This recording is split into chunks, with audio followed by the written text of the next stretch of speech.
አዶኒና ቤሉል በድጋሚ ተደባደቡ። አዶኒ ኑኑዬን እጇን ይዞ ወደ ውጭ ይዟት ሊወጣ ሲል ቤሉ ደግሞ የትም ይዘሃት መሄድ አትችልም በማለት አስቆመው። አዶኒም አንተ አይመለከትም፣ እሷ እኮ የኔ ፍቅረኛ እንጂ ያንተ አይደለችም በማለት ቤሉልን ገፍትሮት ለመውጣት ይሞክራል። ነገር ግን ቤሉል እጇን ይዘህ እንድትወጣ አልፈቅድልህም፣ ከዚህ ቤት የትም ይዘሃት አትሄድም በማለት ኑኑን እጇን ይዞ ወደ ውስጥ ሊመልሳት ይሞክራል። ኑኑዬ ምንም ማድረግ አልቻለችም። ነገር ግን ደግሞ አዶኒ ለቤሉል አዶኒ እና እሷ ፍቅረኛሞች እንደሆኑ እንድትነግረው እያስገደዳት ነበር።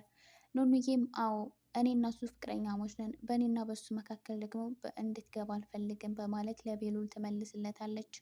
ቤሉልም ይህ ያንቺ ሀሳብ እንዳልሆነና እንዳስፈራራሽ በደንብ እርግጠኛ ነኝ በማለት ከሱ ጋር መውጣት እንደማትችል ቤሉል ለኑኑ ነገራት። በዚህ መሀል አዶኒ እና ቤሉል ተያይዘው በነበሩበት ሰዓት መሲ መጣች። ከዛ መሰረት ስትመጣ ደግሞ ቆይ እናንተ ልጆች ምን እየሆናችሁ ነው ብላ ልታገላግላቸው ትሞክራለች። ከዛም ደግሞ መሰረት ኑኑዬን እኔ ላውራሽ የምፈልገው ነገር አለኝ ብላ ወደ ውስጥ ይዛት ትገባለች። አዶኒ እና ቤሉልም ተፋጠው ቤሉል አዶኒን ቆይ አንተም ከኔ ምንድን ነው የምትፈልገው? ምን ለማድረግ እየሞከርክ ነው ብሎ ጠየቀው። አዶኒም ደግሞ ካንተ ምንም ነገር አልፈልግም፣ ነገር ግን ኑኑ የኔና የኔ ብቻ ናት፣ በእሷ እንድትመጣብኝ አልፈልግም። አይ ካልክ ደግሞ ምን እንደሚከተልህ ታውቃለህ በማለት አስፈራራው። ወይዘሮ ሄለን በስተ መጨረሻ አዶኒ ያቀረበላትን ጥያቄ ተቀብላለች። በባለፈው ክፍል ላይ አዶኒ አንቺ የምትሰሪውን ስራ አብሬ ከአንቺ ጋር መስራት ፈልጋለሁ ብሏት ነበረ። ወይዘሮ ሄለንም ደግሞ በንቀት ማን አንተን የምትሰራው በማለት መልሳላት ነበረ። አዶኒም አዎ ምን ችግር አለው ብሏት ነበር። አሁን ላይ ግን ወይዘሮ ሄለን አዶኒ በጣም አደገኛና በጣም ጨካኝ ሰው እንደሆነ አውቃለች። ምክንያቱም አዶኒ ወይዘሮ ሄለን ትሰራ የነበረውን ስራዎቹን እንዳለ ሚስጥሮቿን በሙሉ አውቋል። ይህንን ደግሞ እሷ ባላሰበችውና ባልጠበቀችው መንገድ ነበረ መረጃዎችን ሲሰበስብ የነበረው። ወይዘሮ ሄለን እንግዲህ ቤታቸው ውስጥ የምትጠረጥረው አንድ መሲን ብቻ ነበረ። በባለፈው ክፍል ላይ ፋይሎች ጠፍተዋት ፋይሎቹን አምጪ እያለች መሰረትን ስታስፈጥጣት ነበረ። ነገር ግን ፋይሎቹን የወሰደው አዶኒ ነበረ። በበቀደሙ ክፍል ላይ ብዙ ፋይሎችን አግኝቼ እያየሁ ነበረ ብሎ ፋይሎቹን እሱ እንደወሰዳቸው ሲነግራትም ጭምር ነበር። አሁን ላይ ወይዘሮ ሄለን አሁን ላይ ምን ማድረግ እንዳለባት በጣም ግራ ተጋብታለች። ምክንያቱም እስከዛሬ በምታደርጋቸው ስራዎች ሁሉ ቴዲ ከጎኗ ነበር። አሁን ላይ ግን አንቺ ለምትሰሪያቸው ወንጀሎች እኔ ተባባሪሽ አይደለሁም ብሏታል። ወይዘሮ ሄለንም ደግሞ ይህንን ነገር ለብቻዋ ማድረግ እንደማትችል በደንብ አውቃለች።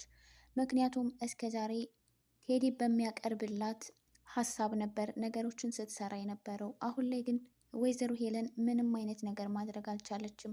አዶኒ ሁሉንም ነገር ማወቁ በጣም አስጨንቋታል። በዛ ላይ ደግሞ ቤሉልም የኑኑዬን ነገር ስላወቀና በሀሰት እንደተመረዘች አድርጋ ስታወራ እንደዚሁም ደግሞ የሀሰት መረጃ አስጽፋ እንደነበረ ደርሶበታል። ይህንን ነገር ለማጥፋት የተሳሳተ ሌላ መረጃ በኤልሹ በኩል ለቤሉል እንዲደርሰው ለማድረግ እየሞከረች ነው። እዚህ ጋር አሁን ቤሉል ትልቅ ስህተት እንደሚሰራ እና ትልቅ ችግር ውስጥ እንደሚገባ እርግጥ ነው። ምክንያቱም የሌላ ቦታ ሆስፒታል ስም አጽፋ ከሰጠችው እሱ ደግሞ እዛ ቦታ ላይ ሄዶ እንዴት እንደዚህ ታደርጋላችሁ ብሎ መጠየቁ አይቀርም። ስለዚህ እነዛ ደግሞ የሀሰት ክስ የቀረበባቸው ሰዎች ደግሞ ዝም አይሉትም። ስለዚህ ወይዘሮ ሄለን አውቃ ወደ ወጥመድ ውስጥ እያስገባችው ነው።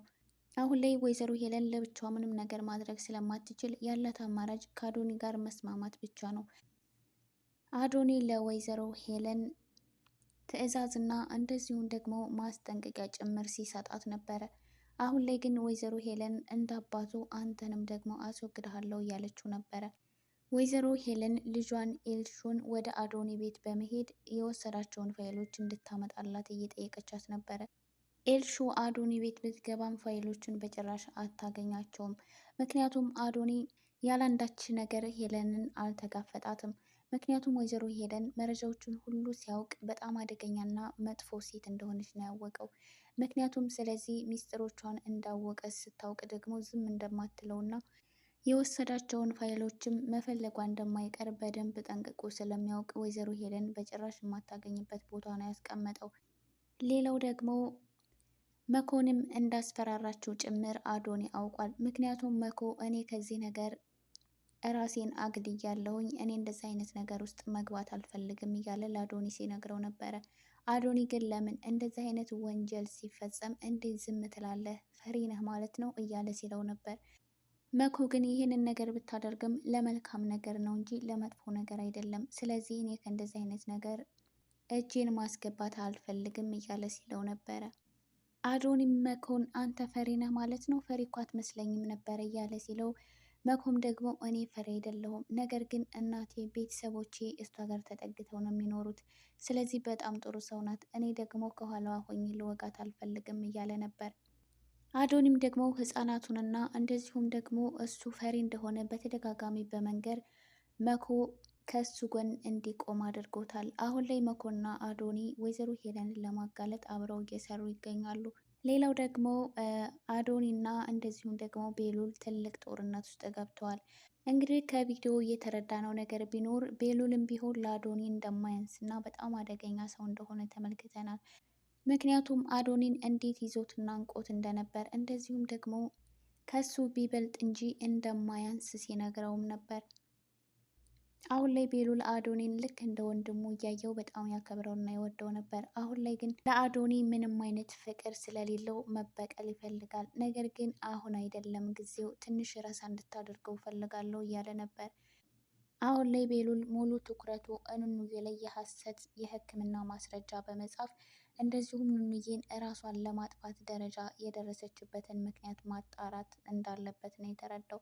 እዚህ ነገር ላይ ወይዘሮ ሄለን እጇ እንዳለበት በደንብ አውቋል። ምክንያቱም መጀመሪያ ወደ ሆስፒታል ሄደው ለማጣራት ሲሞክሩ ወይዘሮ ሄለን እንዳይሄዱ እየከለከለቻቸው ነበር።